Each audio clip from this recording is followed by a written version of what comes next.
میں جو سب سے پہلا واقعہ ہوا تھا، جس کو لوگوں کے سامنے اللہ رب العزت نے خود قرآن شریف کے ذریعے پیش کیا،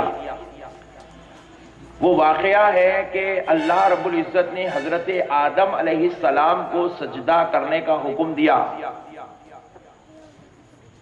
ابلیس کو حکم دیا کہ تم آدم علیہ السلام کو سجدہ کرو۔ حضرت آدم علیہ السلام کو سجدہ کرنا تھا ابلیس کو، تو ابلیس نے حضرت آدم علیہ السلام کے سجدہ کرنے کا انکار کر دیا، کہا کہ میں آدم علیہ السلام کو سجدہ نہیں کروں گا۔ تو اللہ رب العزت کو اس کے یہ نفی والا جواب اتنا ناراض کر گیا کہ پروردگار عالم نے اسے اپنی رحمت سے دھتکار دیا، اپنی جنت سے نکال دیا، بلکہ اپنا لعنت کا حقدار بنا دیا۔ اللہ کی لعنت اس پر برسنے لگی۔ حضرت آدم علیہ السلام کو سجدہ کرنے سے انکار کیا۔ اللہ تبارک و تعالیٰ کو اس کا یہ عمل بالکل ناگوارا گزرا۔ پروردگار عالم نے کیا کہا کہ آخر تو میرے بندے آدم کو سجدہ کرنے سے انکار کیوں کر رہا ہے؟ تو شیطان نے جواب دیا، ابلیس نے جواب دیا، قال انا خیر منہ خلقتنی من نار وخلقتہ من طین۔ اے اللہ، میں آدم سے بہتر ہوں۔ غور کیجئے، اس کے جواب قرآن سنا رہا ہوں، اللہ کا کلام، سورہ صاد کی آخری آیات ہے۔ اللہ رب العزت ارشاد فرما رہا ہے، شیطان نے ابلیس سے پوچھا گیا کہ تو نے آدم کو سجدہ کیوں نہیں کیا؟ تو اس نے جواب دیا، اے اللہ، قال انا خیر، میں بہتر ہوں آدم علیہ السلام سے، میں ان سے زیادہ فضیلت والا ہوں، ان سے زیادہ عظمت والا ہوں، ان سے زیادہ رتبے والا ہوں، ان سے زیادہ مرتبے والا ہوں۔ پوچھا آخر مرتبہ کس بات پر تجھ کو ملا، فضیلت کس بات پر تجھ کو دی گئی؟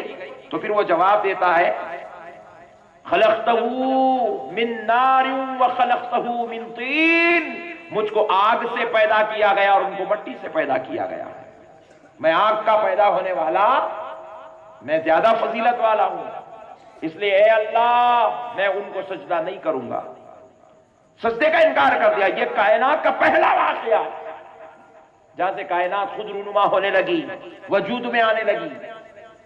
تو اللہ رب العزت نے کیا کیا؟ جواب دیا، قال فاخرج فإنك رجيم، بس نکل جا، ہمارے دربار سے ہم نے تجھے مردود کر دیا ہے۔ اللہ اکبر۔ اللہ نے کہا ہم نے تجھے مردود کر دیا۔ تو جو اپنی فضیلت سمجھ رہا ہے، یہ تیری فضیلت نہیں، یہ تیرا تکبر ہے، یہ تیرا گھمنڈ ہے، یہ تیری شرارت ہے کہ تو اپنے آپ کو آدم سے بڑھ کر فضیلت والا سمجھتا ہے، آدم سے بڑھ کر عظمت والا سمجھتا ہے۔ تو پہلا مسئلہ کیا ہوا سنو، لوگوں نے کیا کیا تھا، وہ شیطان نے، ابلیس نے کیا کیا تھا، اپنے آپ کو حضرت آدم سے زیادہ افضل سمجھا، حضرت آدم سے بڑھ کر فضیلت والا سمجھا۔ اور حضرت آدم ابھی نہ نماز پڑھے تھے، ابھی نہ عبادت کرے تھے، ابھی نہ کعبے کا طواف کیے تھے، ابھی روزے بھی نہیں رکھے تھے، ابھی زکات بھی نہیں دیے تھے، ابھی صدقات بھی نہیں کیے تھے، ابھی توبہ بھی نہیں کیے تھے۔ آدم صرف آدم تھے، اور شیطان ان سے بڑھ کر اپنے آپ کو فضیلت والا سمجھ رہا تھا۔ اللہ نے کہا تیری یہ فضیلت کا خیال غرور ہے، تکبر ہے، تیرے لیے شرارت ہے۔ اور سن لے، جو میرے بندے کے سامنے تکبر کر رہے کھٹ جائے، جو اپنے آپ کو میرے بندے سے بہتر سمجھ لے، میں اسے مردود کر دیتا ہوں۔ اور سنو، آج بھی چند لوگ ایسے ہی ہیں، یہی بات کہہ رہے ہیں، ہم چاہے تو غوث سے زیادہ ہو سکتے ہیں، ہم چاہے تو غوث اعظم سے بڑے ہو سکتے ہیں، ہم چاہے تو غریب نواز کے برابر ہو سکتے ہیں، ہم چاہے تو یوسف شریف بابا کے لیول میں جا سکتے ہیں، ہم چاہے تو ان کے جیسے بن سکتے ہیں۔ سنو، آدم کو جو فضیلت ملی تھی عبادت کی وجہ سے نہیں، فضل خدا سے ملی تھی، رحمت الہی سے ملی تھی۔ رب نے کہا میں جس کو عظمت والا بنا دوں، ابلیس بھی اس کے برابر نہیں ہو سکتا۔ تو میں جس کو غوث بنا دوں گناہگار اس کے برابر کیسے ہو سکتا ہے؟ میں جنہیں خواجہ بنا دوں سیاہکار ان کے برابر کیسے ہو سکتا ہے؟ تو اب اپنے آپ کو غوث و خواجہ کے برابر سمجھنا، اپنے آپ کو نبی یا انبیاء کے برابر سمجھنا، یہ تکبر کی علامت ہے۔ وہ جنت میں رہ کے تکبر کر کے نہیں بچ سکا، انہیں گلیوں میں پھر کے کہاں سے بچ جائے گا؟ انہیں چھپا چھپا پھر کے کہاں سے بچ جائے گا؟ تو اللہ کو یہ تکبر پسند نہیں ہے دوستو۔ یاد رکھو ہم چھوٹے ہیں اور چھوٹے ہی رہیں گے، ہم بڑوں کا مقابلہ نہیں کر سکتے۔ اجی پوری کائنات کا بیٹا ایک جگہ جمع ہو جائے، اپنی ماں کے برابر، ذرا بولو نا جی، اپنی ماں کے برابر بیٹا نہیں ہو سکتا، تو مرید مرشد کے برابر کیسے ہو سکتا ہے؟ امتی نبی کے برابر کیسے ہوتا ہے؟ فیض لینے والا فیض دینے والے اولیاء کے برابر کیسے ہو سکتا ہے؟ جنت میں جانے والا لے جانے والے غوث اعظم کے برابر کیسے ہو سکتا ہے؟ میرے پیارے بزرگ اور دوستو سنو، کلمہ پڑھنے والا کلمہ پڑھانے والے نبی کی اولاد کے برابر کیسے ہو سکتا ہے؟ میرے پیارے بزرگ اور دوستو یہی تو مغالطہ ہے۔ اللہ کو معلوم تھا دنیا میں جانے کے بعد میرے بندے یہ جھگڑوں میں پڑ جائیں گے، میں تیرے برابر تو میرے برابر، میں اس سے بڑا میں اس سے بڑا۔ بولے پہلے ہی ریزلٹ آؤٹ کر دو تاکہ عقل میں سمجھ میں آ جائے، پہلے ریزلٹ آؤٹ کر دیے۔ بولے دیکھو وہ جنت سب بعد میں، دوزخ کے مسئلے پورے بعد میں، نماز بعد میں، روزہ بعد میں، زکات بعد میں، حج بعد میں، سب نیچے آنے کے بعد، لیکن پہلے مسئلہ یہ لے لو کوئی میرے محبوبوں کے برابر نہیں ہو سکتا، کوئی میرے محبوبوں کے برابر نہیں ہو سکتا۔ اور ذرا سوچو پیارے دوستو، اب یہاں پر ایک بہت لطیف بات سناتا ہوں، اگر آپ یہ تو خیر پورے نورانی چہرے ہیں، ادھر بھی ہے ادھر بھی ہے، دیکھ لوں جب سے کہیں بھی نہیں مل رہے، جان دو چھوڑ دو میرے پیارے بزرگ اور دوستو، میرے پیارے بزرگ اور دوستو، لیکن ایک ریکویسٹ ہے، میرے گزشتہ بیانات کو بھی ہمارے بھائیوں نے یوٹیوب پہ ڈال دیا ہے، یہ بیان کو بھی 2-4 دن میں ڈال دیں گے، مگر آپ جو ہے ذرا اس کو پاس کرو، لوگوں تک ذرا پاس کرو، کریں گے بھائی انشاءاللہ۔ تو پیارے بزرگ اور دوستوں میں ایک مسئلہ پوچھتا ہوں، اللہ رب العزت کہہ رہا ہے فَخْرُجْ فَإِنَّكَ رَجِيمٌ، میں آج قرآن سمجھا رہا ہوں، آج کوئی مذاق نہیں، صرف قرآن، آج کوئی ادھر ادھر کی بات نہیں، صرف قرآن۔ اللہ رب العزت شیطان سے کہہ رہا ہے فَخْرُجْ فَإِنَّكَ رَجِيمٌ، بس نکل جا، ہم نے تجھے مردود کر دیا ہے۔ کہاں سے نکالا جا رہا ہے؟ پوائنٹ ٹو بی نوٹڈ، کہاں سے نکالا جا رہا ہے؟ جنت سے، ذرا زور سے سبحان اللہ، جنت سے نکالا جا رہا ہے۔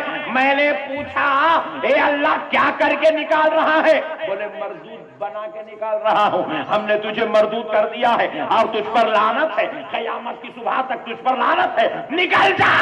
ہم نے پوچھا مولا اس کو جنت سے آپ کیوں نکال رہے ہیں؟ وہ بھی مردود کر کے، ذلیل و خوار کر کے، رسوا کر کے، مایوس کر کے، نعمتیں چھین کے، مرتبہ چھین کے، عزت چھین کے، لعنت پھینچ کے نکال رہے ہیں۔ مولا آپ اسے جنت سے کیوں نکال رہے ہیں؟ ذرا سوچو دوستو، غور کرنے والی بات ہے۔ ایک نکتہ اگر کوئی مسلمان یہ سمجھ گیا قیامت تک وہابی نہیں بنتا، قیامت تک بدعقیدہ نہیں ہو سکتا، قیامت تک گمراہ نہیں ہو سکتا، روزانہ درگاہ کو تو جا سکتا ہے۔ خالی یہ مسئلہ سمجھنے کی ضرورت ہے، یہ مسئلہ سمجھنے کی ضرورت ہے دوستو۔ ذرا غور کرو، شیطان کو جنت سے نکالا گیا، شراب پیا تھا، زنا کیا تھا، چوری کیا تھا۔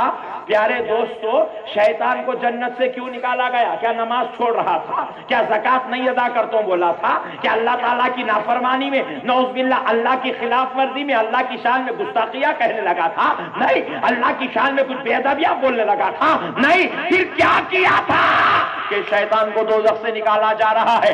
تو جواب ملا، سنو بندو، اس کی بغاوت مجھ سے نہیں ہے، یہ میرے محبوب کی گستاخی کر بیٹھا ہے، یہ میرے محبوب کا بے ادب ہو گیا۔ نعرہ تکبیر، نعرہ رسالت، علماء اہل سنت، فیضان غوث اعظم، بولے یہ گناہگار نہیں ہے، یہ بدعقیدہ ہو گیا ہے، عمل میں فرق نہیں آیا، عقیدے میں فرق آیا ہے. بات سمجھو, عقیدے میں فرق آیا, عبادت میں فرق نہیں آیا, تعظیم میں فرق آ گیا ہے.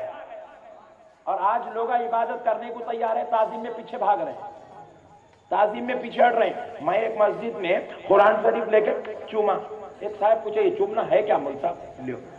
ارے میں بولا بڑے بھائی یہ تعظیم ہے جی, تعظیم ہے قرآن کا, چومنا کیا کوئی مسئلہ ہے؟ تعظیم ہے, احترام ہے.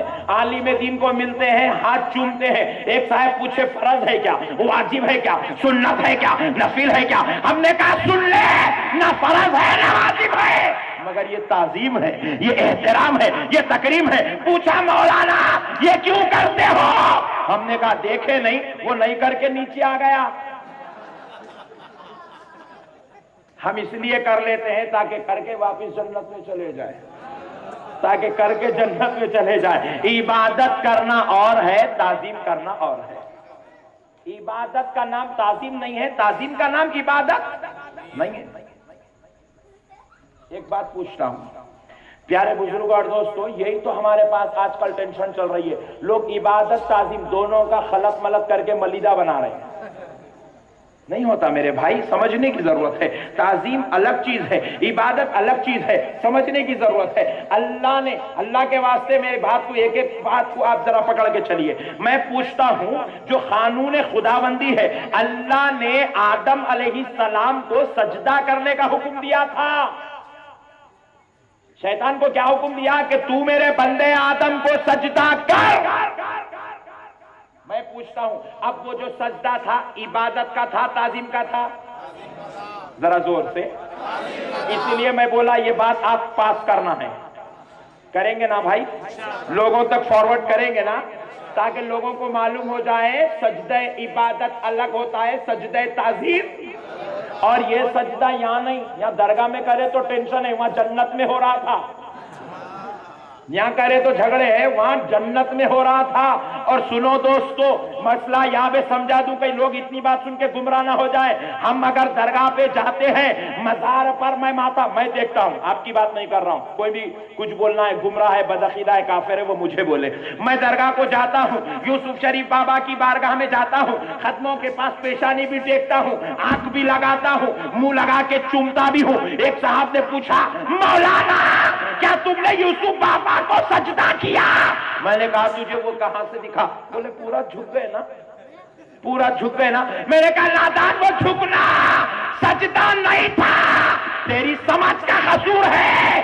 میں یوسف بابا کے قدموں کو چوم رہا تھا, میں یوسف بابا کے قدموں کو چوم رہا تھا. تو پیارے بزرگ اور دوستو, ہم جو کرتے ہیں وہ سجدہ نہیں ہے, وہ قدم بوسی ہے, وہ قدم بوسی ہے, وہ قدم بوسی ہے. اور خدا کی قسم قدم بوسی کرنا حدیث سے ثابت ہے, حدیث سے. آج وہ موضوع نہیں ہے, پھر کبھی آپ بلائیں گے تو انشاءاللہ تعالی دست بوسی اور قدم بوسی پہ گفتگو کریں گے. آج وہ موضوع نہیں ہے, ورنہ حدیث کی کتابیں لائیں گے اور آپ کو سنائیں گے. خدا کی قسم صحابہ کی, رسول اللہ کی کرتے تھے, بولیں گے تعظیم کی نہیں, رسول اللہ کی تو کرتے ہی کرتے تھے. صحابہ آپس میں صحابہ کی دست بوسی بھی کرتے تھے اور قدم بوسی بھی کرتے تھے, قدم بوسی بھی کرتے تھے. بہرحال پیارے بزرگ اور دوستو, اللہ نے کیا کیا؟ شیطان سے کہا آدم کو سجدہ کر. سجدہ کیا تھا؟ تعظیم. ذرا بولے بھائی. تو تعظیم الگ چیپٹر ہے, عبادت الگ چیپٹر ہے. اب اگر کوئی صاحب بولے یہ میری والدہ ہیں اور یہ میری والدہ ہے, بازو والے بولے میاں تمہارے بہن ہے نا والدہ؟ ارے ہاں نہیں, دونوں ایک جیسے دکھے تو میں والدہ ہی سمجھا. عورت ایک جیسی ہی ہوتی ہے, ماں اور بیٹی صورت شکل میں بھی ایک جیسی ہوتی ہے, لیکن دونوں ماں نہیں ہوتے. ایک ماں ہوتی ہے اور ایک بہن ہوتی ہے. ایک جیسی ہونے سے ہونا الگ ہے, رشتہ الگ ہے. پیارے دوستو, اسی طریقے سے تعظیم الگ ہے اور عبادت الگ ہے. دیکھنے میں محسوس ہو رہا ہے, ہاتھ جھکنے چومے, پیر کو ہاتھ لگانے چومے, لوگ بولے رکوع کے برابر ہو گیا. برابر ہونا الگ ہے, دکھنا الگ ہے. وہ جو رکوع تھا وہ اللہ کے لیے تھا. یہ جو جھکے تھے یہ ولی اللہ کی تعظیم کے لیے جھکے تھے. یہ عبادت کے لیے نہیں جھکا گیا, یہ تعظیم کے لیے جھکا گیا. پیارے دوستو, تعظیم الگ چیز ہے, عبادت الگ چیز ہے. خدا کی تعظیم نہیں ہوتی, خدا کی عبادت ہوتی ہے. خدا والوں کی تعظیم کی جاتی ہے. خدا کی تعظیم ہوتی ہے, خدا کی عبادت ہوتی ہے, اور خدا والوں کی, اللہ والوں کی تعظیم ہوتی ہے. یہیں پہ تو جھگڑا ہوا, یہیں پہ تو جھگڑا ہوا. لوگوں نے نعوذ باللہ من ذالک اسپرائٹ کو بھی پانی سمجھ لیا, پانی کو اسپرائٹ سمجھ لیا. یہ دھوکہ دہی ہے, یہ ان کی عقل کا قصور ہے. ہر سفید دکھنے والا پانی پانی نہیں ہوتا, نہیں, بعض اوقات ایسڈ بھی ہوتا ہے. بات سمجھ میں آئی میرے پیارے بھائی؟ یہ لوگوں کی اپنی عقل کا قصور ہے, عقل کا قصور ہے. جھنڈے کو دیکھے ٹینشن میں آ گئے, غلاف کو دیکھے ٹینشن میں آ گئے. یہ تمہاری عقل کا قصور ہے. ہم سے پوچھے کیوں چلاتے ہو؟ یہ تعظیم ہے, اور تعظیم ہمیں ہمارے بابا نے نہیں دی, تعظیم تو ہمارے رب نے ہم کو عطا فرمائی ہے. کائنات میں عبادت بعد میں کرائی گئی, حضرت آدم کی تعظیم پہلے کرائی گئی ہے.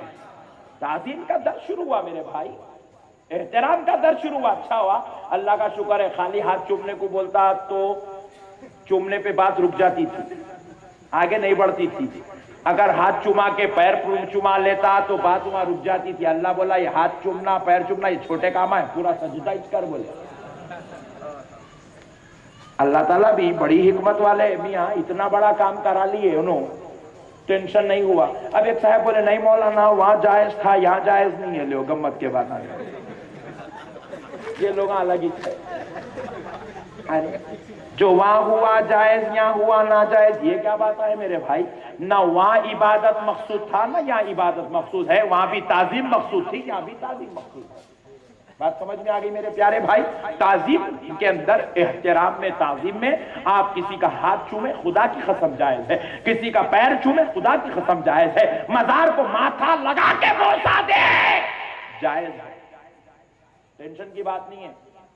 میں بہت فرینک بول رہا ہوں, آپ اور موسیٰ لائٹ لیجئے. یہ جاہلوں کا کیا سوچنا ہے, کیا کہنا ہے. بہرحال پیارے دوستو, اب ذرا غور کیجئے گا تو وہ مردود کر دیا گیا, جنت سے نکال دیا گیا, کیونکہ وہ اللہ کے محبوب کی تعظیم کرنے سے پھر گیا, اکڑ گیا, غرور کا اظہار کرنے لگا. بولے مولا میں ان کی تعظیم نہیں کروں گا, تو اللہ بولے تعظیم نہیں کرے گا تو نکل جا, کیونکہ ہم نے جنت تعظیم والوں کے لیے بنائی ہے, احترام والوں کے لیے بنائی ہے.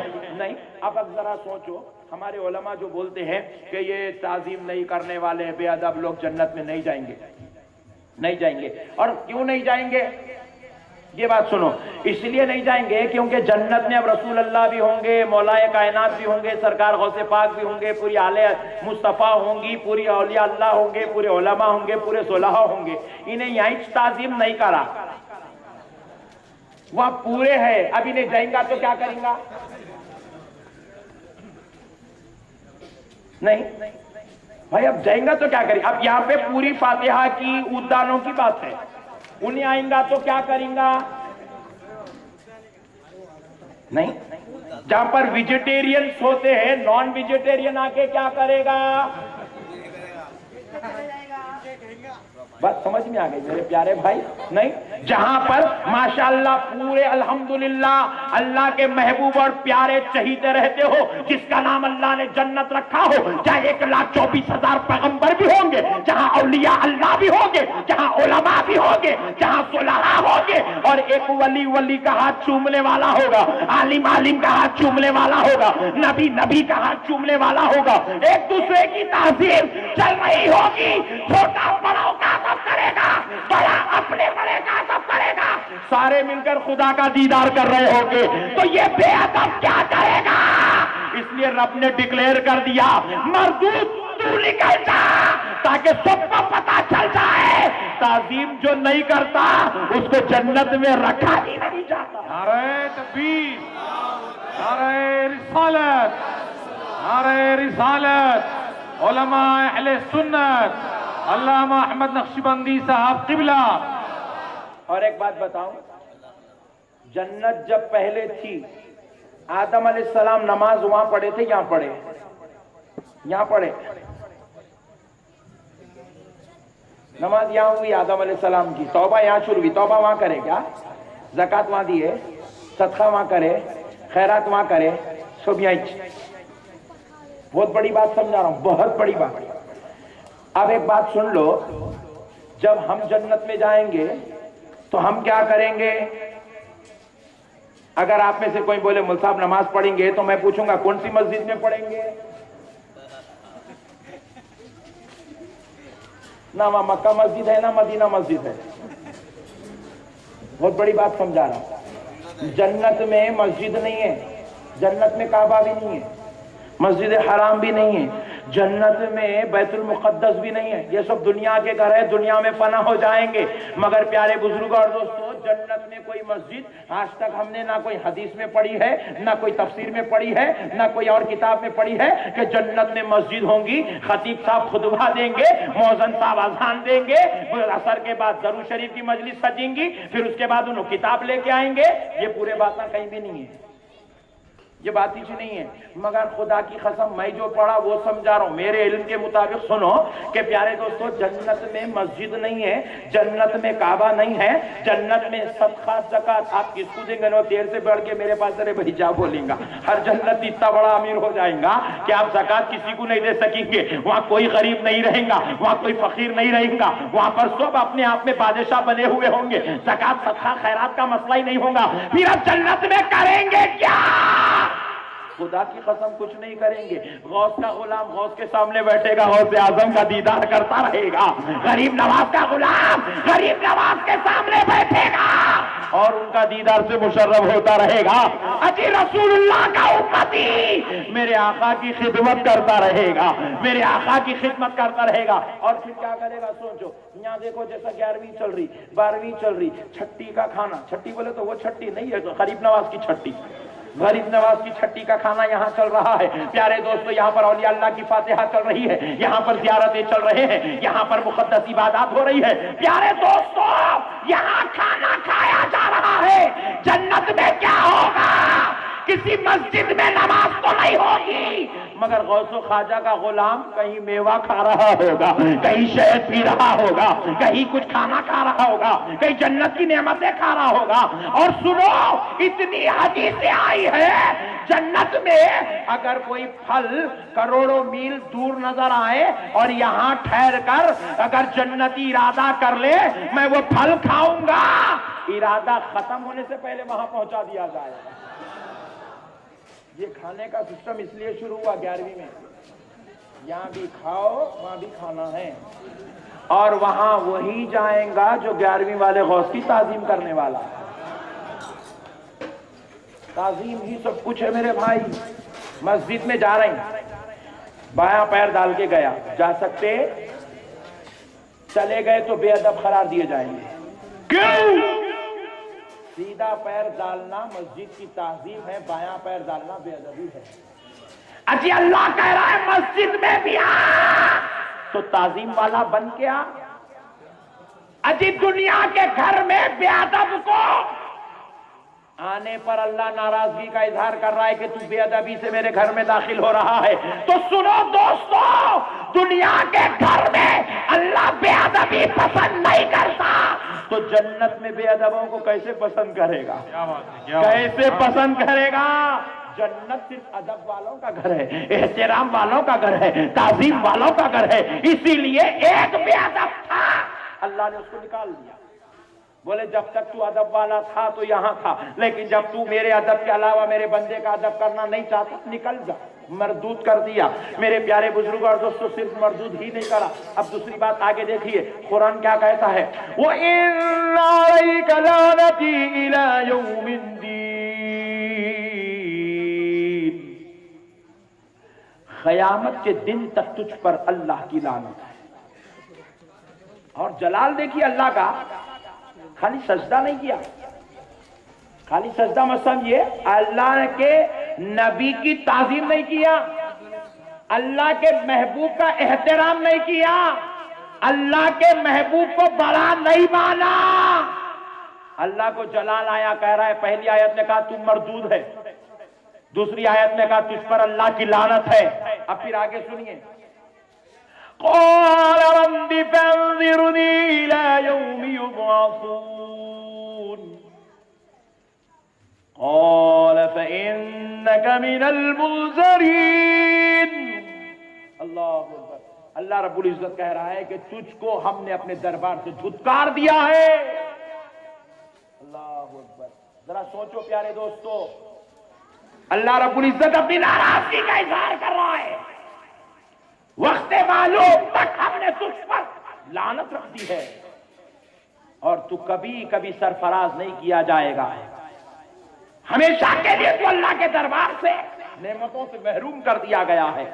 ہم نے پوچھا مولا آخر اتنا غضب کیوں, اتنی ناراضگی کا اظہار کیوں؟ جنت سے نکال دیا کافی تھا, مردود بھی کہہ رہے ہو, لعنتیں بھی کہہ رہے ہو, مولا اتنا غضب کیوں؟ تو رب نے جواب دیا سنو, اس لیے کوئی اگر ہمیں خدا چھوڑ کر کسی اور کو خدا بنا لے ہم برداشت کر سکتے ہیں. اسی لیے خالی قل یا ایھا الکافرون, مردود نہیں بول رہے ہیں, کافرون بول رہے ہیں, کافروں کو کافر. بات غور کرو دوستو, کافروں کو صرف کافر کہا جا رہا ہے.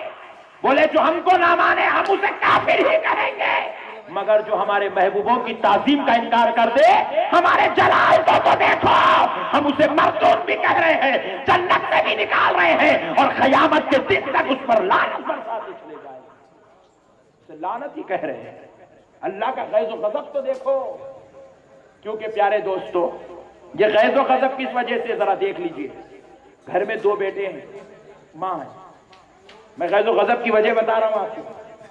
گھر میں دو بیٹے ہیں اور ماں ہے.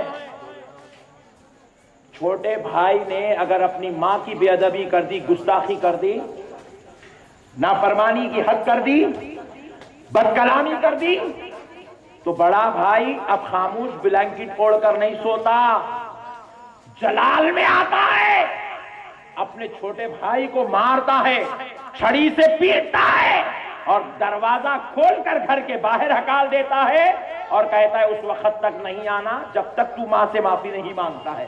پیارے دوستو ذرا غور کرو, حالانکہ چھوٹا جو بھائی ہے وہ اپنے بڑے بھائی کو گالی نہیں دیا, بڑے بھائی کو برا نہیں بولا, بڑے بھائی کے ساتھ بد اخلاقی بدتمیزی نہیں کیا, ماں کے ساتھ کیا,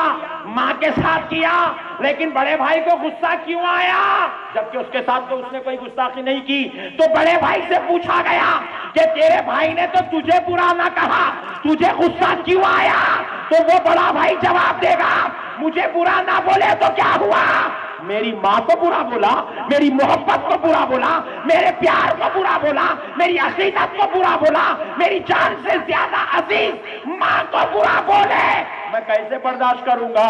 تو اسی لیے شیطان نے بھی پوچھا مولا میں نے تو تجھے برا نہیں کہا ہے, تجھے تو گستاخی نہیں کی ہے, تیری تو بے ادبی نہیں کی, تو اتنا جلال میں کیوں آیا؟ رب نے کہا سن لے, تو نے مجھے برا نہیں بولا مگر میری محبت کی بے ادبی کیا ہے, میرے محبوب کی بے ادبی کیا ہے, میرے پیارے کی بے ادبی کیا, میرے اچھے کی بے ادبی کیا, جسے میں عزیز رکھتا ہوں تو نے اس کی ساتھ بد اخلاقی بے ادبی کی ہے, لہذا وہ میری محبت ہے اور جو میری محبت کو برا بولے میں اسے صرف جنت سے ہی نہیں نکالتا بلکہ مردود بھی کر دیتا ہوں اور قیامت تک لعنت بھی بھیج دیتا ہوں. اولیاء اللہ ہمارے محبوب نہیں ہیں, اللہ کے محبوب ہیں, اسی لیے ان کو محبوب بندگان نہیں کہا جاتا, محبوب الہی کہا جاتا ہے. وہ اللہ کے محبوب ہے میرے بھائی. ان کے ساتھ بغاوت کر کے, ان کے ساتھ گستاخی کر کے, ان کے ساتھ بے ادبی کر کے کوئی جنت میں ہرگز نہیں جا سکتا. جنت والا جنت میں نہیں رہ سکا تو پھر باہر والا جنت میں کیا خاک جائے گا. اس لیے میرے پیارے بھائیوں آج ہمیں ضرورت ہے ہم سمجھیں اس بات کو. پھر اس کے بعد دیکھیے کیا ہوا, شیطان یہ ساری چیزیں دیکھ لیا, دیکھ لے کے اس کے بعد جو ہے باہر آیا, قال فإنك من المنذرین,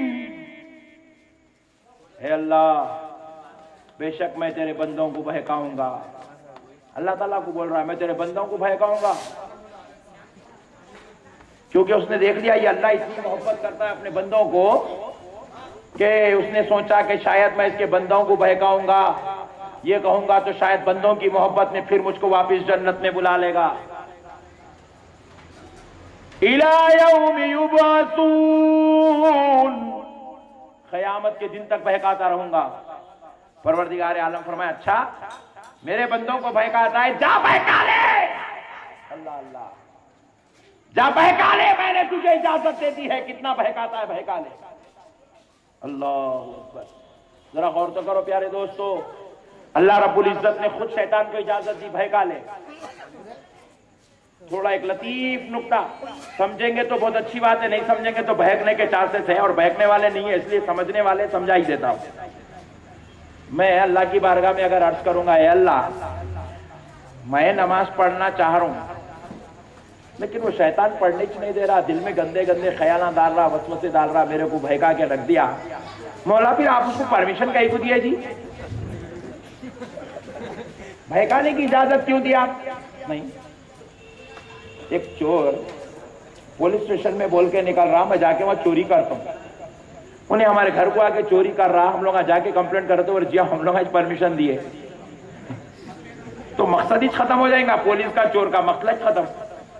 انہیں بول رہا میں تیرے بندوں کو بہکاؤں گا، اور اللہ تعالیٰ بول رہے ہیں جا تجھے اجازت دی جاتی ہے بہکانے کی، بہکا لے۔ گمراہی کی طرف لے جانا چاہتا ہے لے جا، میں قرآن سے سمجھا رہا ہوں اولیاء اللہ کے پیدا ہونے کا کانسیپٹ کیا ہے، اولیاء اللہ کو کیوں پیدا کیا گیا، بات سمجھو دوستو، قرآن سمجھا رہا ہوں۔ ہم پوچھے مولا انہیں بہکاتا ہوں کہاں، اور آپ نے اجازت دے دی جا بہکا لے، پھر اے اللہ انہیں بہکا رہا، ہمارے اندر اتنی قوت بھی نہیں ہے اس سے فائٹ کر سکے، اور جبکہ آپ خود قرآن پاک میں ارشاد فرمائیں ان الشیطان للانسان عدو مبین، آپ خود کہہ رہے ہیں شیطان تمہارا سب سے بڑا دشمن ہے، اور ہم لوگوں کا نہ اسے لڑنے کے واسطے نہ تلوار ہے نہ ہتھیار ہے۔ مولا وہ دشمن ہمارے کو بہکا رہا اور ہم گناہ کرتے جا رہے ہیں، پروردگار جب انہیں آپ ہمارے کو بہکا تو کہا آپ کو تو آپ پکڑ کے دوزخ میں ڈال دینا تھا، بھیجنا اتنے تھا نیچے، آپ پرمیشن دے کے بھیجے گئے۔ تو رب کریم کی بارگاہ سے جواب آیا بندو اس میں ہی تو میری خدائی چھپی ہوئی ہے۔ ہم نے پوچھا مولا اس میں آپ کی کیا خدائی چھپی ہے؟ تو بولے سنو، جب شیطان نے مجھ سے کہا تھا کہ اللہ میں تیرے بندوں کو بہکانا چاہتا ہوں تو میں نے خود اسے پرمیشن دی جا بہکا لے۔ پوچھا مولا کیوں؟ بولے شیطان بھی یہی پوچھا تھا، میں تیرے بندوں کو بہکانا چاہتا ہوں اور تو کچھ پرمیشن دے رہا ہے؟ بولے جی ہاں میں تجھے پرمیشن دے رہا ہوں۔ شیطان نے پوچھا مولا کیوں؟ تو رب نے جواب دیا اِلَّا عِبَادَكَ الْمُخْلَصِينَ قَالَ فَبِعِزَّتِكَ لَأُغْوِيَنَّهُمْ أَجْمَعِينَ إِلَّا عِبَادَكَ الْمُخْلَصِينَ۔ شیطان نے پوچھا مولا میں تیرے بندوں کو گناہگار، بدکار، سیاہکار کرا دوں گا، تباہ و تاراج کر دوں گا، اور مولا نے کہا جا اجازت دیتا ہوں۔ میں نے پوچھا مولا اجازت کیوں دیتا ہے؟ تو رب نے جواب دیا اے ابلیس سن لے، جب تو بہکانے کی قوت رکھتا ہے تو کیا ہم بچانے کی قوت نہیں رکھتے ہیں؟ نعرہ تکبیر، نعرہ رسالت، نعرہ رسالت، فیضان غوث اعظم، علماء اہل سنت۔ پوچھا اے ابلیس جب تو بہکانے کی قوت رکھتا ہے تو کیا ہم بچانے کی قوت نہیں رکھتے؟ ابلیس نے پوچھا مولا تو کیسے بچائے گا؟ تو رب نے جواب دیا الا عبادک المخلصین، دیکھ لے تو بہکاتا جا، میں ایک دور میں غوث کو پیدا کر کے بچاتا چلا جاؤں گا، میں غریب نواز کو پیدا کروں گا وہ بچاتے چلے جائیں گے، میں بندہ نواز کو پیدا کروں گا وہ بچاتے چلے جائیں گے، میں یوسف بابا کو پیدا کروں گا وہ بچانے کا کام کریں گے، میں شریف بابا کو پیدا کروں گا وہ بچانے کا کام کریں گے، تو بہکاتا جا، جو ان کے قریب آئے گا یہ بچانے کا کام کرتے چلے جائے۔ اولیاء اللہ شیطان کا توڑ بن کر پیدا ہوئے ہیں، رد ابلیس کا نام اولیاء اللہ ہے۔ دوستو سنو، عالم پیدا ہوا ایک مقصد کی خاطر، یہ تو خیر دین ہے، دنیا لے لیجیے۔ الیکٹریشن پیدا ہوا ہے تو ایک مقصد کی خاطر، ڈاکٹر پیدا ہوا ہے تو اس میں ایک مقصد ہے، انجینئر کی پیدائش میں ایک مقصد، وکیل کی پیدائش میں ایک مقصد، جج کی پیدائش میں ایک مقصد، جو ہے لیڈر کی پیدائش میں ایک مقصد، وزیر اعظم کی پیدائش میں ایک مقصد، ہر ایک جگہ رب نے ایک مقصد رکھا۔ اور سنو، بیماری اور مصیبت بعد میں پیدا ہوتی ہے، اس کا حل جاننے والا پہلے پیدا ہوتا ہے۔ الیکٹریسٹی بعد میں آئی، الیکٹریکل انجینئر پہلے پیدا ہوا۔ نہیں بولو بھائی، ڈر ہو رہا؟ ہاں، پہلے انہیں پیدا ہوا تو انہیں الیکٹریسٹی بنایا تو آپ کھٹکا ڈالے نہیں۔ اور خدا کا فضل دیکھو، بیماری بعد میں پیدا ہوتی ہے، پہلے ڈاکٹر پیدا ہوتا ہے۔ نہیں، ہارٹ اٹیک آیا، دواخانے کو لے گئے، کیوں؟ بولے بیماری آ جائی، ڈاکٹر پہلے سے ہے۔ نہیں، یہ اللہ کا قانون ہے جی، اللہ کا قانون ہے۔ مسئلے بعد میں پیدا ہوئے، عالم پہلے پیدا ہوا۔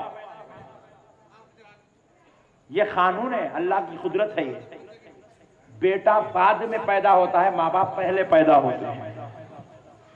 یہ قانون ہے میرے بھائی خدا کا۔ یہ ڈرینیج سسٹم، یہ انجینئرنگ سسٹم، یہ سب بعد میں آئے۔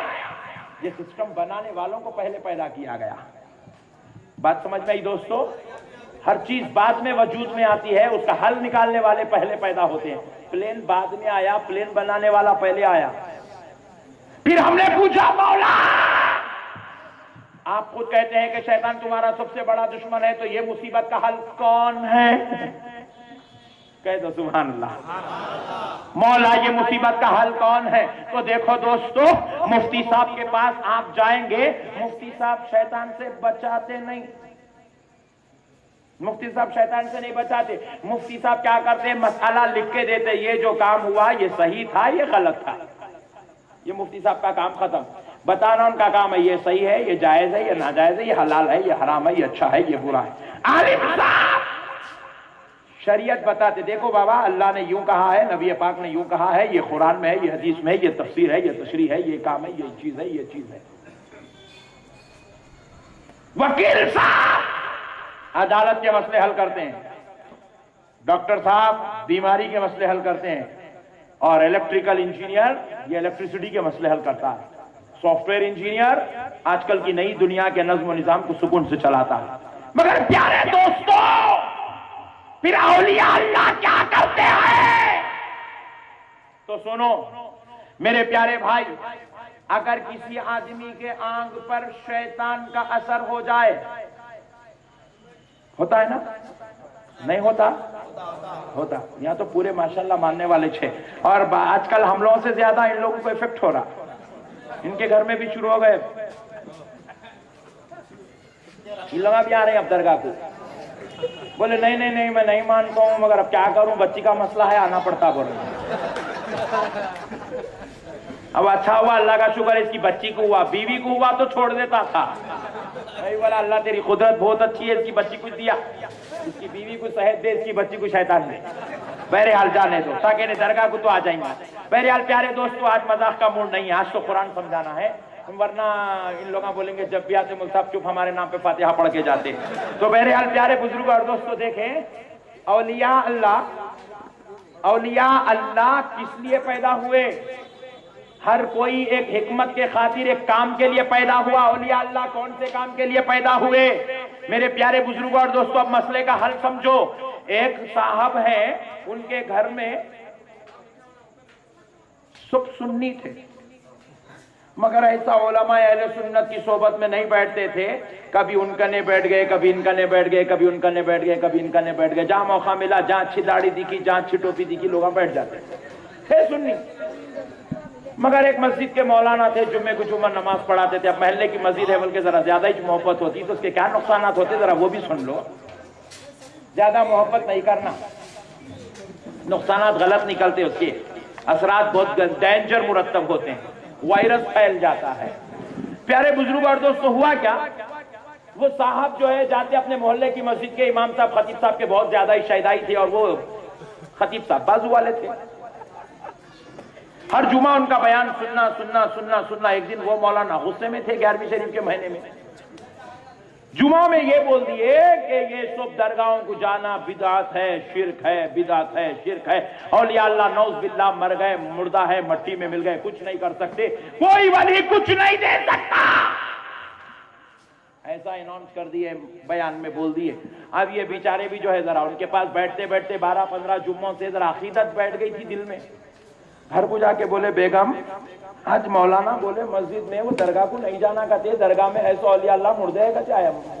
بیگم اجی یہ کون بولے؟ ارے ہمارے مسجد کے مولانا بولے بہت فاضل ہے، اتر پردیش سے پڑھ کے آئے بولے. کیونکہ حیدرآبادی تو ایسے باتیں کرتا نہیں.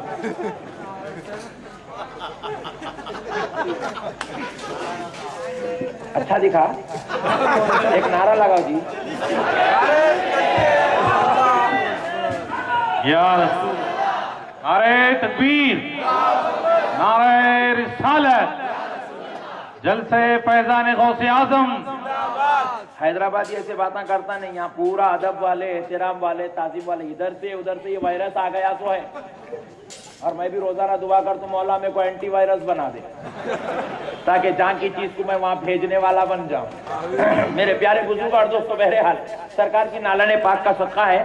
تو ہوا کیا، آئے اب بولنے لگے جمعہ میں، وہاں بیانہ کرنے لگے. تو اب ذرا غور کیجئے، انہوں جا کے بیگم کو بولے بیگم مولانا صاحب نے بیان میں کہا ہے، حدیثیں سنائی، یہ سنائی، وہ سنائی، اتنا بیان کرے اور ایسا زور زور سے بولے کہ درگاہ میں اولیاء اللہ مردہ ہیں، کوئی مدد نہیں کر سکتے. مگر ان کی بیگم ذرا ہوشیار تھی، انہوں نے بولے اجی پھر وہ اپنی بچی کی طبیعت اس سے پہلے خراب ہوئی تھی تو درگاہ کچھ لے گئے تھے. آپ خود گواہ ہیں نا جی، آپ کی پوری پینشن کے پیسے بھی لگا کے ٹیسٹ نہ کرائے، 40-50 ہزار روپے خرچہ کرے تو بھی ٹیسٹوں پورے نارمل تھے، کچھ بھی نہیں تھا. پھر خون کے الٹیاں ہو رہے تھے، 3 بجے رات کو اٹھ کے کھڑی ہو جاتی تھی، درگاہ کو لے گئے تھے، سیدھی ہوئی نا جی.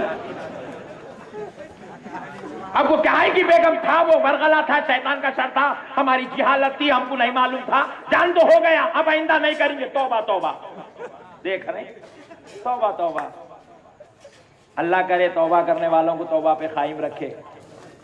مگر ہوا کیا، وہ توبہ زیادہ دن تک قائم نہیں تھی. 6 مہینے تک یہ سسٹم چلتا رہا. 6 مہینے کے بعد پھر 3 بجے بچی اٹھ کے بیٹھ گئی.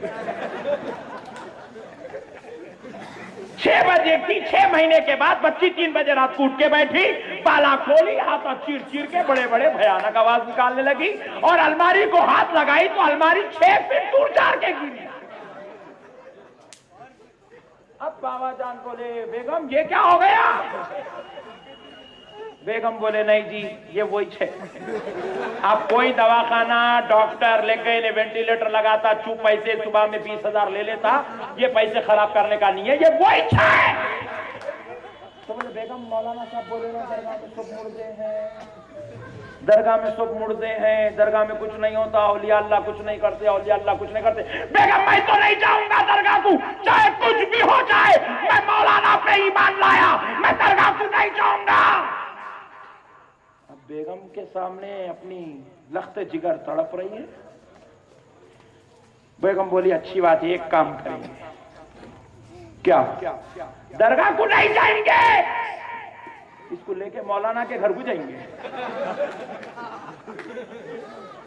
کیا پوائنٹ ہے؟ بعض مرتبہ عورتیں بھی بہت اچھی باتیں کرتی ہیں ماشاءاللہ. بولی آج مولانا کے گھر کو لے جائیں گے.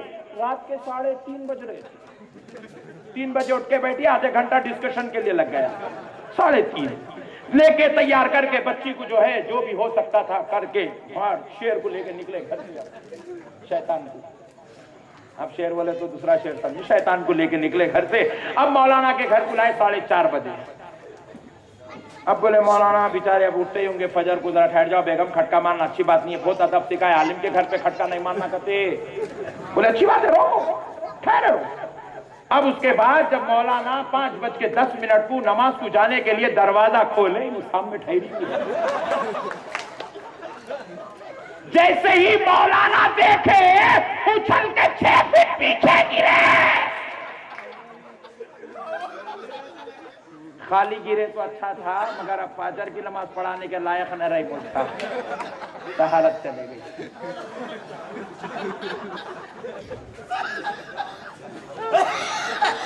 اولیاء اللہ کرنے نہیں جانا تو مول صاحب تمہارے پاس نا علاج کرو نا. خالی بیٹھ کے حماقت کے باتیں کر لینا, اولیاء اللہ سے غداری کرنا, دشمنی کرنا بڑی آسان بات ہے میرے بھائی. شیطان کو کنٹرول کر کے بتاؤ. پوری اتر پردیش کی جماعت کے علماء کو میرا چیلنج ہے, میں ایک بچی کو چھوڑ دو, تم لوگ کیا سنبھالتے؟ بچی کو نہیں سنبھال سکتے. بچی پہ جو بیٹھتا وہ حاوی جن بیٹھتا, بچوں پہ نارمل جن بیٹھتا. ایک بچے کا جن اتار کے بتا دے, پوری جماعت کے علماء کو میرا چیلنج ہے, ایک جن اتار کے بتا دے. اگر تو اولیاء اللہ کو نہیں مانتا ہے, تو کہتا ہے اولیاء اللہ کے برابر ہم ہو سکتے, ایک کا جن اتار کے بتا. پھر اس کے بعد یہ بھی نہیں بولنا یہ سب بات نہ رہتے, اس کا دھان پہ گرا تو پھر ہم نے آتے چھڑانے. طہارت ٹوٹ گئی مولانا. پیارے دوستو سوچو. آپ ہنستے ہیں ہنسو, مگر میں بات بہت بڑی بتا رہا ہوں. ہم نے پوچھا مولانا صاحب دیکھے تو یہ حالت ہے, قریب آئے تو کیا ہوں. مولانا پریشان ہو گئے, بولے یہاں کہیں بلائے. جب ہوش آیا 6:30 بجے, پوچھے یہاں کیوں لائے؟ بولے مولانا آپ بولے تھے نا اولیاء اللہ مردہ ہیں, اولیاء اللہ کرنے نہیں جانا چاہیے, اولیاء اللہ کچھ نہیں کر سکتے, اولیاء اللہ مدد نہیں کرتے. لہذا آپ کی حدیثیں میرے ذہن میں بیٹھی ہوئی تھی, آپ کی باتوں کو میں نے سنا تھا, لہذا میں اس کو یہاں پر اس لیے لایا ہوں تاکہ آپ علاج کر دیجیے. مولانا بولے میں نہیں کر سکتا, درگاہ کو لے کے جاؤ. آ گئے مولانا رائٹ پہ. اللہ اکبر یا رسول اللہ. میرے پیارے دوستو, یہ گیم ہے گیم. سنیوں کو برباد کرنے, ہمارے ایمان کو خریدنے کے لیے جال بچھائی جاتی ہے. ورنہ خدا کی قسم آپ سوچو, ایک اللہ معاف کرے نہیں بولنا چاہیے لیکن بات سمجھانے کے لیے بول رہا ہوں. انہوں نماز کی محبت میں ایک شرابی کے دروازے پہ کھٹکا مار رہا ہے, نماز کو بلانے کی محبت میں ایک چور کے گھر پہ کھٹکا مار رہا ہے, نماز کو بلانے کی محبت میں ایک ڈاکو کے گھر پہ کھٹکا مار رہا ہے, نماز کو بلانے کے جذبے میں ایک ایسے انسان کے گھر پہ کھٹکا مار رہا ہے جس نے 2 دن پہلے اپنی ماں کو گھر سے ہٹال دیا تھا, ویسے نافرمان بیٹے کے گھر پہ کھٹکا مار رہا ہے. ارے نادان, اتنے گنہگاروں, بدکاروں, سیاکاروں, خطاکاروں کے گھر پہ جانا جائز ہے, تو اللہ کے ولی کے در پہ جانا ناجائز ہے. ہاں, نعرہ تکبیر یا رسول اللہ, زندہ آباد. چور کے گھر کو جانے کو جائز سمجھا اور غوث کے گھر کو جانے کو ناجائز سمجھا.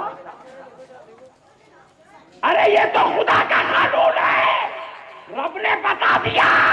تو میرے ایک ولی کی عظمت کا انکار کرتا, ایک ولی کے در کی عظمت کو ٹھکراتا, لے میں تجھے چوروں کے گھروں پہ بھیجا دیتا ہوں, میں تجھے ڈاکوؤں کے گھروں پہ بھیجا دیتا ہوں, میں تجھے شیطانوں کے گھروں پہ بھیجا دیتا ہوں, میں تجھے شر پسندوں کے گھر پہ بھیجا دیتا ہوں, تاکہ پتہ چل جائے جو ولی کا نہیں ہے تو خدا کی قسم وہ کسی اور کا بھی نہیں ہو سکتا. میرے دوستو سمجھو قانون الہی کو. لوگوں نے زندگی بنا لیا ہے, مذاق بنا لیا ہے, اسلام کو مذاق بنا لیا گیا ہے آج شریعت کو, نعوذ باللہ. جاہل جاہل مل کے تبلیغ کرنے نکلے ہیں. ارے نادان, تجھے طہارت کا مسئلہ نہیں معلوم, تو کیا لوگوں کو دین کی دعوت دیتے پھرتا ہے. افسوس ہے دوستو, اولیاء اللہ کو نعوذ باللہ مردہ سمجھ لیا ان لوگوں نے. اب اس بات پر اپنی بات کو ختم کرتا ہوں. اولیاء اللہ مردہ ہیں, چیلنج ہے خدا کی قسم آنند باغ کی سرزمین سے, یہ ہزاروں غوث اعظم کے دیوانوں کے بیچ میں چیلنج ہے دوستو. ایک حدیث لا کے دے دے مجھے, صرف بخاری سے بھی ضرورت نہیں ہے, حدیث کی 320 کتابوں سے ایک حدیث لا کے دو جس میں اللہ نے کہیں کہا ہو میرے اولیاء اللہ مردہ ہیں, میرے نبی مردہ ہیں, علماء مردہ ہیں, صالحین مردہ ہیں, میرے محبوب بندے مردہ ہیں, یا کوئی مسلمان مردہ ہے اپنی خبر میں. ایک حدیث لا کے دو, اللہ کی عزت و جلال کی قسم تمہاری غلامی میں کرنے کو تیار ہوں. ایک حدیث لا کے دو, اولیاء اللہ مردہ ہے, ایک حدیث لا کے دو. نعوذ باللہ. جاہلو, تم نے یہود و نصارہ پر کے لیے جو آیتیں اتاری گئی وہ آیتیں لے کے آ کے اولیاء اللہ پہ فٹ کر دی. جن حدیثوں میں یہود و نصارہ کا تذکرہ کیا گیا، بت پرستی کا تذکرہ کیا گیا، اس یہودیت، اس نصرانیت، اس بت پرستی والی حدیثوں کو تم نے لے آ کر غوث و خواجہ پہ فٹ کر دیا. امت کے بھولے پنے کا نادانی سے تم نے فائدہ اٹھا لیا. امت کے بھولے پن کا تم نے فائدہ اٹھا لیا. آج نعوذ باللہ بے ادبی پر ان کی جماعتیں قائم ہیں، بے ادبی پر ان کی جماعتیں قائم ہیں. گستاخی کرنا ان کی جماعت کا مقصد، فتنے مچانا ان کی جماعتوں کا مقصد، امت کے اندر فتنے پیدا کر دینا ان کی جماعتوں کا مقصد، ورنہ کچھ اور مقصد نہیں ہے. دوستو میں آپ سے ایک بات پوچھتا ہوں، آپ بتائیں میرے پیارے بھائی، رسول اللہ کیا بتا رہے ہیں اور ہم لوگ کیا دین کی طرف آج چل رہے ہیں؟ ذرا غور کر کے دیکھیے. پوچھا گیا میاں یوسف شریف بابا کی بارگاہ کو کیوں نہیں جاتے؟ بولے مردہ ہے. نعوذ باللہ نعوذ باللہ نعوذ باللہ. بخاری شریف کی حدیث ہے، رسول اعظم رحمت للعالمین صلی اللہ علیہ وسلم ارشاد فرماتے ہیں جب تم قبرستان جاؤ تو قبرستان والوں کو سلام کرو. کیا کرو ذرا بولو بھائی. اور دیکھو میرے بھائی، آپ اپنے مریض سے ملنے کے لیے دواخانے میں گئے، مریض کوما میں ہے یا جو ہے بے ہوش پڑا ہے، آپ سلام کرتے ہیں؟ کیونکہ بے ہوش اور کوما میں پڑے رہنے والے کو سلام نہیں کیا جاتا. آپ کسی خاندان کے فرد کی میت پر تشریف لے گئے، میت لیٹی ہوئی، آپ سلام کرتے ہیں؟ نہیں کرتے، کیونکہ مردے کو سلام نہیں کیا جاتا. لیکن اس مجلس میں آئے، میں آپ کو سلام کرتا ہوں، آپ مجھ کو سلام کرتے. کیوں؟ سلام زندوں کو کیا جاتا ہے. ارے جو رسول کبھی سوتے ہوا کو سلام کرنے کی تعلیم نہ دی ہو، بے ہوش کو سلام کرنے کا حکم نہ دیا ہو، کوما کے مریض کو سلام کرنے کا حکم نہ دیا ہو، مردے کو سلام کرنے کا حکم نہ دیا ہو، وہ رسول نے کہا کہ قبرستان جاؤ تو سلام کرو. سلام کا کہنا کرنے کا حکم دینا اس بات کی دلیل ہے قبرستان میں لیٹنے والا مردہ نہیں بلکہ زندہ لیٹا ہوا ہے. سبحان اللہ، اللہ اکبر، نعرہ رسالت. نہیں بھائی، سلام زندوں کو کیا جاتا ہے، اور سلام اس کو کیا جاتا ہے جو جواب دینے کی صلاحیت رکھتا ہے. سوتے ہوئے آدمی کو سلام نہیں کرتے. کیوں؟ وہ جواب دینے کی صلاحیت نہیں رکھتا، وہ نیند میں ہے. بے ہوش آدمی کو سلام نہیں کرتے. کیوں؟ کیونکہ وہ بے ہوشی میں سلام کا جواب دینے کی صلاحیت نہیں رکھتا. کوما کے مریض کو سلام نہیں کرتے. کیوں؟ وہ ہوش میں نہیں ہے، ہمارے سلام کا جواب نہیں دے سکتا، اس لیے سلام نہیں کرتے. قبرستان والوں کو سلام اس لیے کرتے ہیں کیونکہ وہ نہ صرف ہمارے سلام کو سنتا ہے بلکہ ہمارے سلام کا جواب دینے کی صلاحیت بھی رکھتا ہے. سلام کا جواب دینے کی صلاحیت رکھتا ہے. دوستو ہم نے قرآن حدیث نہیں سمجھا ہے، ورنہ میں آپ کو حدیثیں بتاتا چلوں تو آپ کو اندازہ ہوگا. یہ ایک بات ہے، قبرستان میں سلام کرنا اس بات کی دلیل ہے کہ قبر والے زندہ ہیں. کیا ہے؟ قبر والے ذرا زور سے بولو، زندہ ہیں. پیارے دوستو اب ایک بات اور سنو، قبر والے زندہ ہیں. اب اس پر میں دو چار دلیلیں دیتا ہوں. جو بھائی بھی آزو بازو سے آئے ان سے بھی ریکویسٹ ہے کہ ذرا سن لے کے جائیں. آپ صرف مجھے دیکھتے ہیں، میں سب کو دیکھتا ہوں.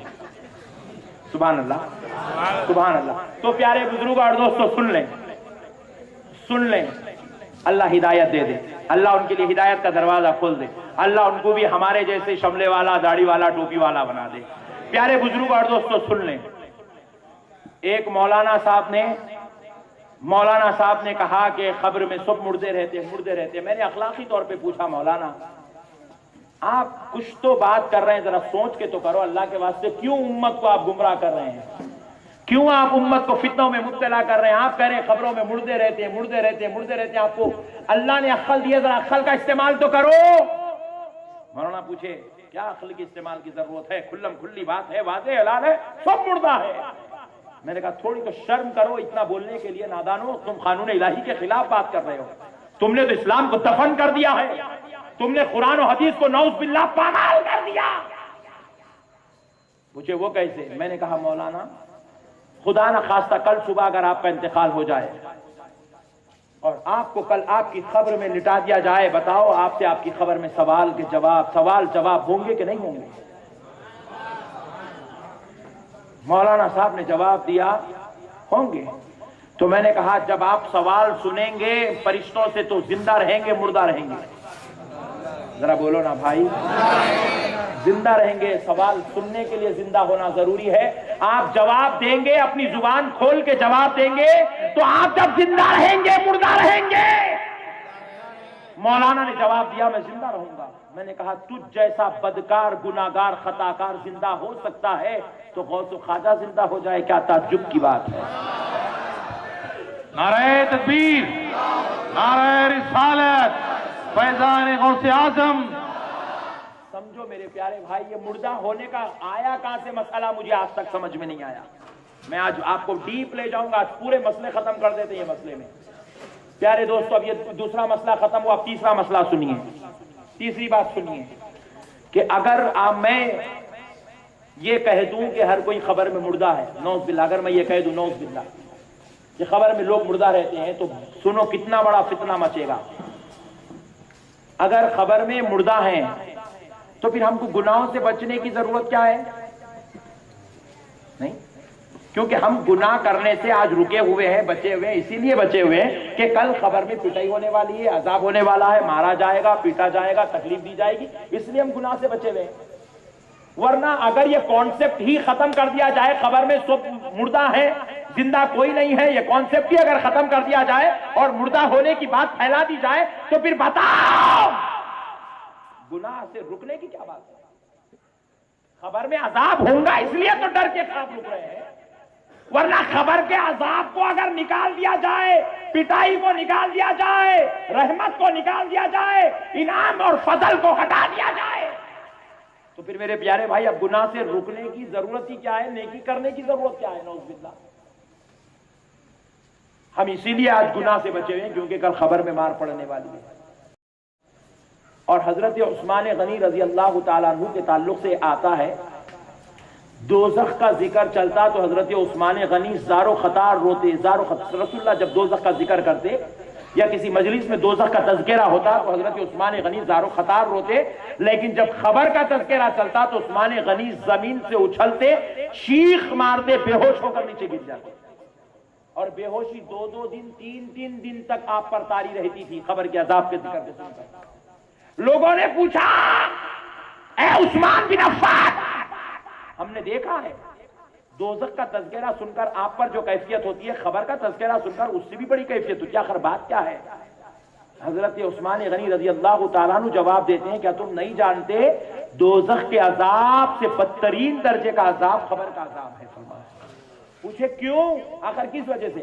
فرماتے ہیں، مثال دیتے ہیں، دیکھو اگر دوزخ میں مارا جائے تو بندہ یہاں سے ہٹ کے یہاں نکل تو سکتا ہے، یہاں سے یہاں بھاگ سکتا ہے، وہاں سے وہاں بھاگ سکتا ہے، وہاں سے وہاں اچھل سکتا ہے، کم سے کم اچھلنے کودنے بھاگنے کا تو چانس ملے گا، لیکن خبر میں اس کو ہلنے کی بھی گنجائش نہیں دی جائے گی۔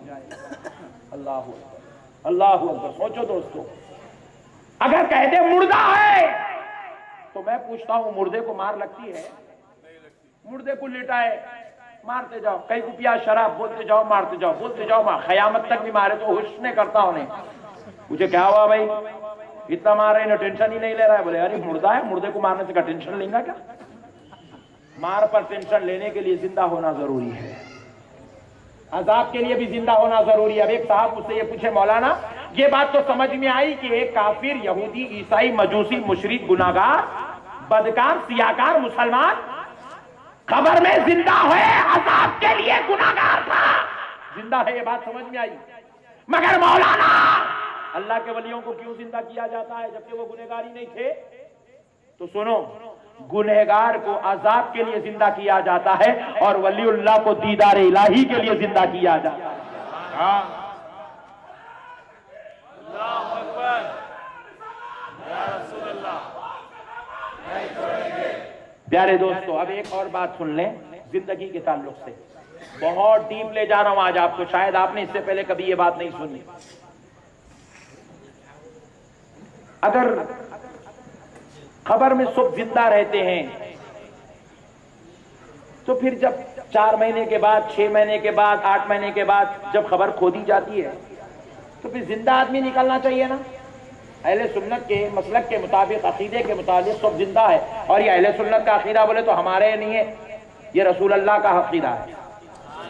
یہ اللہ کا قانون ہے کہ قبر میں لوگ زندہ ہوتے ہیں. تو پھر مولانا جب زندہ ہیں تو 4 مہینے کے بعد، 6 مہینے کے بعد، 10 مہینے کے بعد، یہ چوتھا مسئلہ بیان کر رہا ہوں. جب خبر کھودی گئی تو اس کے اندر سے آدمی نکلنا، جو گیا انہیں زندہ نکلنا تھا. زندہ ہے تو پھر زندہ نکلنا تھا. مگر 4 مہینے کے بعد خبر کھود کے دیکھے تو زندہ چمڑا بھی نہیں لگ رہا ہے، آنکھ بھی نہیں دکھ رہی ہے، خالی ہڈی کا ڈھانچہ نکلا ہے. آپ لوگ کہتے ہیں زندہ ہے، ہم لوگ کھودے مردہ نکلا. عجیب مولانا لوگ ہیں. ہم نے کہا سن، اسی کا نام تو اسلام ہے. اسلام بندے کی عقل سے کام نہیں کرتا، خدا کی قدرت سے کام کرتا ہے. سنو دوستو، اب یہاں پر تو میں سب کو کنفیوز کر دیا. اب تو سنی بھی پریشان ہو گیا. آئیل مل صاحب آپ خود اتنا بھیانک مسئلہ ڈال دیے، انہیں بازو والا تو اب جشن منا رہا ہوں گا گلی میں. آپ خود اتنی بڑی دلیل دے دی، اب کیا ٹینشن ہی ختم ہوگا. اب تو مردہ ہی 6 بولے، ایسی بات ہو گئی. مل صاحب جلدی بولو، لائٹ جانے سے پہلے بول دو. کوئی فیوز نکال دیا تو مصیبت، جلدی بولو. دیکھو دوستو، حدیث اور قرآن کیا ہے؟ اللہ نے ہر مسلمان، ہر انسان کے 2 جسم بنائے. ہر انسان کے 2 جسم ہیں. ان لوگوں کا 2 جنم ہے، ہمارے پاس 2 جسم ہیں. یہ 2 جسم کچھ ان لوگوں 2 جنم سمجھ لیے.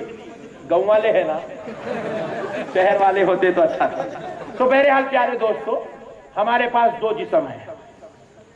ایک جسم ہے جس کا نام ہے جسم کثیف. یہ جو جسم ہے ہمارا، اس کو کہتے ہیں جسم کثیف. ذرا زور سے، جسم کثیف.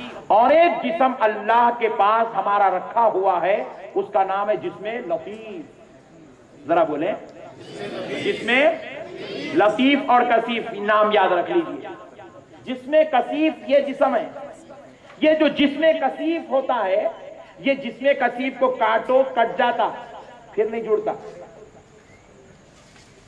کاٹو کٹ جاتا، گلاؤ گل جاتا، جلاؤ جل جاتا، رکھ دو سڑ جاتا. اور آپ دیکھو، یہ عیسائی لوگ ڈبے میں ڈال کے رکھ دیتے، ڈبے میں سڑ جاتا. یہ لوگ جلا دیتے، جل جاتا. ہم لوگ گاڑ دیتے، گل جاتا. اس لیے ڈھانچہ نکلتا. یہ جسم کثیف ہے. بات سمجھ میں آئی؟ یہ جسم، اور یہ جسم کثیف پہ مکھی بیٹھتی ہے، مچھر کاٹتا ہے، بدبو آتی ہے، پسینے کی بدبو، پیشاب کی بدبو، اجابت کی بدبو. جسم لطیف بیمار پڑتا ہے. ایسی بیماری جیسے کوما میں چلا گیا، ایسی بیماری جسے پھوڑے ہو رہے ہیں، پھنسیاں ہو رہے ہیں، سڑ جا رہا ہے، ایسی بیماریاں جسم کثیف پر ہوتی ہے. اور جو اللہ کے پاس جسم لطیف ہمارا رکھا ہوا ہے، وہ کیا شان والا ہے، اس کے صدقے جائیں. جسم لطیف پہ مکھی نہیں بیٹھتی، جسم لطیف کو مچھر نہیں کاٹتا. جسم لطیف کو کاٹ دو پھر جڑ جاتا، کاٹ دو پھر جڑ جاتا. اور جسم لطیف سے بلغم نہیں آتا. جسم لطیف کو جو ہے پیشاب آیا مگر بدبودار نہیں آتا، اجابت آتی مگر گندی بدبودار نہیں آتی، پسینہ نکلتا مگر شبیہ کو خراب نہیں کرتا اور بدبودار نہیں ہوتا. پیارے دوستو، جسم لطیف اتنی رتبے والا ہوتا ہے، یہاں بیٹھے چاہا تو امریکہ پہنچ جاتا ہے.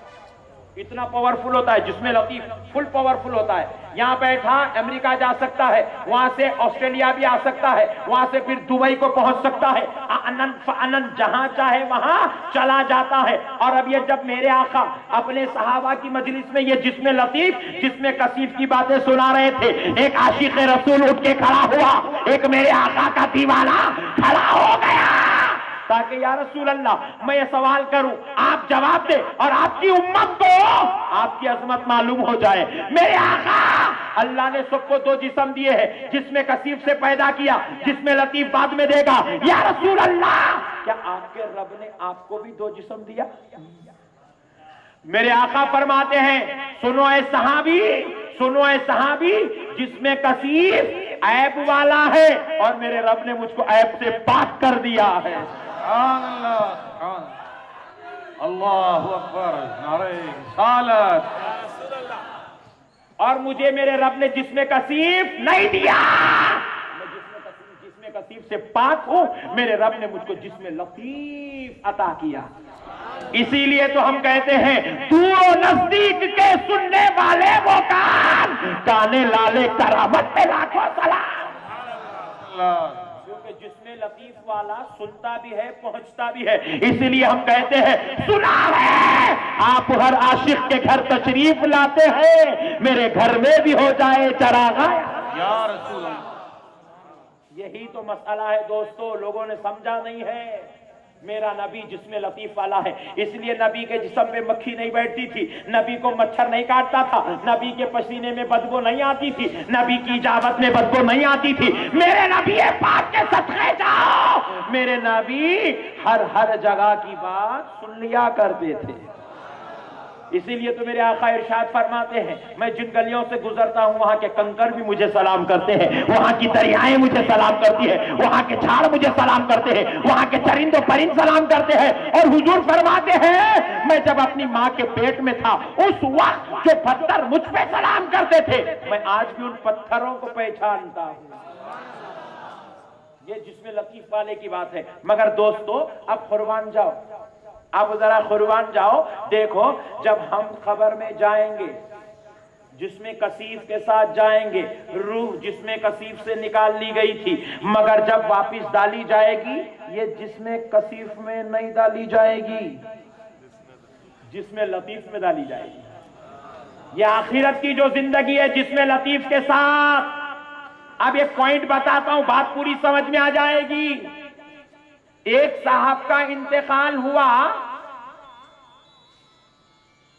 سمندر کے سفر کے درمیان کشتی میں، حکم کیا ہے شریعت کا؟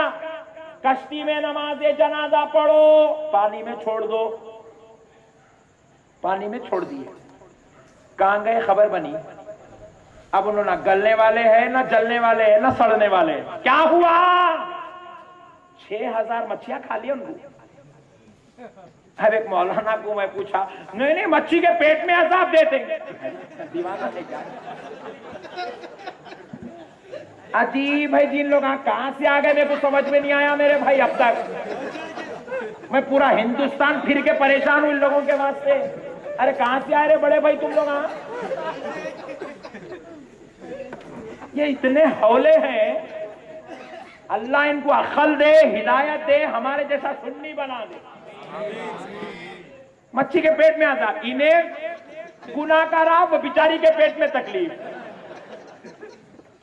کیا باتیں ہیں۔ ایک صاحب جنگل کو گئے، ادھر سے بھیڑیا کھایا، ادھر سے گدھ کھایا، ادھر سے چیل کھائی، ادھر سے کوا کھایا۔ میں پوچھا آپ کہاں ہوتا؟ بہت بڑا گنہگار تھا، تم لوگوں جماعت میں بلایا آیا نہیں تھا۔ اب عذاب کہاں ہوتا؟ گیدڑ کے پیٹ میں ہوتا۔ یہ جسم کثیف ہے جی، مٹی تو بھی کھا لیتی، جانور تو بھی کھا لیتا، مکھی تو بھی کھا لیتی، مچھر تو بھی کھا لیتا، مچھلی تو بھی کھا لیتی، آگ جلا تو بھی لیتی، گوشت تو بھی ہوتی۔ کئی ایسے غیر مسلم ہیں بولے میرے کو ہندوستان سے بہت محبت ہے، میرے کو جلائے تو راکھ ہندوستان میں اڑاؤ کر۔ آپ کہاں عذاب دیتا ہی بولو؟ کیا باتیں ہیں، دل لگی بنا لی اسلام کو نادانوں۔ ارے نہیں سمجھ سکتے، تمہاری جہالت کی تبلیغ چھوڑو، آؤ علماء کے بیچ میں بیٹھو، آؤ ہم سے پوچھو، ہم سمجھاتے اسلام کیا ہے۔ راکھ اڑ گئی حضرت۔ نرسمہا راؤ صاحب اتنا بھیانک کام کرے، جا کے جل گئے، قصہ ختم، چیپٹر کلوز۔ نہیں ہوتا، اتنا لائٹ لے کے چھوڑ دیتی اللہ تعالیٰ۔ نہیں کیا ہوگا؟ سنو دوستو، یہ جسم کثیف ہے، جلا دیا گیا۔ اب آؤ مدینے والے آقا کی بارگاہ میں۔ میرے آقا رحمت للعالمین ارشاد فرماتے ہیں خبر کے اندر گناہگار کو مارا جائے گا، کافر کو پیٹا جائے گا، اور جو کوڑے سے مارا جائے گا وہ کوڑا کوئی معمولی کوڑا نہیں ہوگا۔ رسول اللہ ارشاد فرماتے ہیں اگر وہ کوڑے سے بڑی چٹان پر مارا جائے، چٹان ریزہ ریزہ ہو جائے گی۔ ایسا دردناک عذاب دینے والا کوڑا ہوگا۔ ویسے کوڑے سے مجوسی، مشرک، کافر، یہودی کو جب خبر میں مارا جائے گا جسم کے 70 ٹکڑے ہو جائیں گے ایک مار پر۔ پھر کیا ہوں گا؟ جب 70 ٹکڑے ہو گئے قصہ ختم نہ بھائی، کاٹنا تھا کٹ گئے، ہو گیا خلاص، ایک کولے میں ختم عذاب؟ بولے نہیں، پھر وہ جسم پورا مل جائے گا، پھر وہ جسم پورا مل جائے گا۔ کیا مطلب؟ جس میں کثیف ہوتا تو نہیں ملتا تھا، جس میں لطیف ہے مل رہا ہے۔ جس میں لطیف کاٹنے سے نہیں کٹتا، کٹ جاتا پھر جڑ جاتا، مارتے جائیں گے جوڑتے جائیں گے، مارتے جائیں گے جوڑتے جائیں گے، مارتے جائیں گے جوڑتے جائیں گے، ایسا عذاب کافر کی خبر میں قیامت کی صبح۔ اجی دنیا کی آگ میں جلائے تو جل کے آدمی کباب بن گیا، دوزخ کی آگ میں جلائیں گے تو نہیں جلیں گا؟ جلے گا، جلنے کی تکلیف ہوں گی، مگر کباب جلتا جائے گا، تکلیف ہوتی جائے گی، جلتا جائے گا، تکلیف ہوتی جائے گی۔ کیوں کباب نہیں بنے گا؟ کیونکہ وہ جسم لطیف والا ہوگا۔ بات سمجھ میں دوستو؟ یہ جو جسم زمین کے اندر گل رہا ہے، یہ جسم کثیف کی نہیں، اس کا چیپٹر کلوز۔ اس کو یہیں پہ برف پہ رکھنا پڑتا ہے تو یہیں سڑ جاتا ہے نہیں۔ اس کا چیپٹر جیسے روح نکلی، اس کا چیپٹر خلاص۔ جسم لطیف کی بات شروع ہوتی ہے خبر سے، اور یہ روح جسم لطیف میں ڈالی جاتی ہے۔ اور سنو، خبر میں جسم لطیف کو لایا گیا، روح ڈالی گئی۔ اب جسم لطیف پاورفل ہے، پاورفل ہے، لیکن جو روح لائی گئی وہ کافر کی ہے۔ تو کافر کی روح کا اثر جسم لطیف پر ہوتا ہے، تو جسم لطیف ایک جگہ ہی ہو جاتا ہے، مجھڑ جاتا ہے۔ مثال دیتا ہوں، فار ایگزامپل میں آج زائلو میں آیا ہوں۔ زائلو ایک پاورفل گاڑی ہے، لیکن اس کے اندر چلنے کے لیے ڈیزل کا ہونا ضروری ہے۔ نہیں، گیس کا تیل ڈالے تو نہیں چلے، میٹھا تیل ڈالے تو بولے آئل ہے نہیں چلے، جو چاہیے وہ ہونا ہے۔ کیا ہوں گی؟ جا کی وہاں سکڑ کے بیٹھ جائیں گی۔ جسم تو پاورفل تھا، کافر کی روح لائی گئی، جسم نہیں چلے گا، خبر میں سکڑ کے رہ جائے گا۔ جسم تو پاورفل تھا، بدکار گناہگار کی روح لائی جائے گی، جسم نہیں چلے گا، سکڑ کے خبر میں بیٹھ جائے گا۔ لیکن جسم لطیف ہے، پاورفل ہے، غریب نواز کی روح لائی جا رہی ہے، غریب نواز کی روح لائی گئی، جسم بھی پاور والا، روح بھی پاور والی۔ اب اتنا اثر ہوتا ہے، غلام آنند باغ سے آواز دے، اجمیر والا خواجہ یہاں آ جاتا ہے۔ سبحان اللہ، سبحان اللہ، سبحان اللہ۔ جسم بھی پاور والا، غوث کی روح بھی پاور والی۔ جب دو پاور ایک جگہ جمع ہو جاتے ہیں، غلام یہاں سے آواز دیتا ہے، غوث اعظم وہاں سے تشریف لاتے ہیں۔ یہ ہے اولیاء اللہ کے زندہ ہونے اور سننے کا کانسیپٹ۔ اس کو سمجھا ہی نہیں یہ لوگوں نے، اور یہ باتیں لوگ سمجھاتے بھی نہیں، خالی نماز کو بلاتے، اپنے مطلب کے باتیں سمجھاتے۔ یہ بات سمجھائے تو ان کی جماعت بند ہو جاتی، یہ بورڈ نکال کے ہمارا بورڈ لگانا پڑتا، مطلب یہ نہیں ان کا۔ بات سمجھ میں آئی دوستو؟ اللہ کے واسطے سمجھو اسلام کو۔ اولیاء اللہ جو خبروں میں ہے وہ جسم لطیف کے ساتھ ہے، اس لیے اولیاء اللہ ہماری بات سنتے بھی ہیں، رب تک پہنچاتے بھی ہیں۔ گناہگار خبر میں زندہ ہے، سنتے ہیں، حدیث شریف ہے۔ اب میں کسی ولی کی بات نہیں کر رہا ہوں، آپ کی اور میرے دادا حضرت کی بات جو خبروں میں لیتے ہیں، آپ کی اور میرے نانا حضرت جو خبروں میں لیتے ہیں، ان کی بات کر رہا ہوں۔ سنو، میرے آقا رحمت للعالمین ارشاد فرماتے ہیں، ہر خبر میں لیٹنے والا اتنا شعور کے ساتھ زندہ ہے، اتنی اچھائی کے ساتھ زندہ ہے، اتنی سمجھ بوجھ کے ساتھ زندہ ہے، اتنی عقل و ہوش و حواس کے ساتھ زندہ ہے کہ اس کی خبر پر کون آتا ہے، خبر میں لیٹ کر وہ اس کے رشتے کو پہچانتا ہے۔ میرا پوترا آیا، میرا بھتیجا آیا، میرا بھائی آیا، میرا بھانجا آیا، کون آیا، خبر میں لیٹنے والا پہچانتا ہے۔ یہ رشتہ تو انسان کا ہے، چھوڑ دو۔ خدا کی قسم میں حدیث کی کتاب نہیں لایا، ورنہ حدیثیں پڑھ کے سناتا۔ میرے آقا رحمت للعالمین ارشاد فرماتے ہیں، قبر پر اگر کوئی پرندہ بیٹھ جائے تو خبر میں لیٹنے والا وہ پرندہ نر ہے یا مادہ اس کو پہچان لیتا ہے، اتنے شعور کے ساتھ خبر میں لیٹا ہوا۔ میرے پیارے بزرگوں اور دوستوں، کئی ایسے اولیاء اللہ کی روایات موجود ہے. ایک بزرگ تھے، اپنے خاندان والوں کی خبروں پر جاتے، ہر جمعہ سورہ بقرہ پڑھتے تھے. ہر جمعہ سورہ بقرہ پڑھتے تھے. کیا پڑھتے تھے ذرا بولے، ذرا پھر ایک بار بولے. اس کی عظمت آپ کو سناتا ہوں، انشاءاللہ آپ بھی جائیں گے. حدیث شریف میں آپ نہیں جاتے میرے بھائی، میں نہیں جاتا، آپ نہیں جاتے. ہم لوگ بڑے گناہگار لوگ ہو گئے ہیں. ہم نے اپنے دادا کو، اپنے دادی کو، اپنے نانا کو، نانی کو ہم بھول گئے، جن کے صدقے میں ہم کو دنیا میں آنے کا موقع ملا. ارے آج ہماری غوث اعظم سے غلامی ہے تو ہمارے دادا دادی نانا نانی کے صدقے میں نا میرے بھائی. ہم اپنے بزرگوں کو خبروں میں گاڑ دی اور بھول گئے. اللہ کے واسطے توبہ کریں، ان کے پاس جائیں.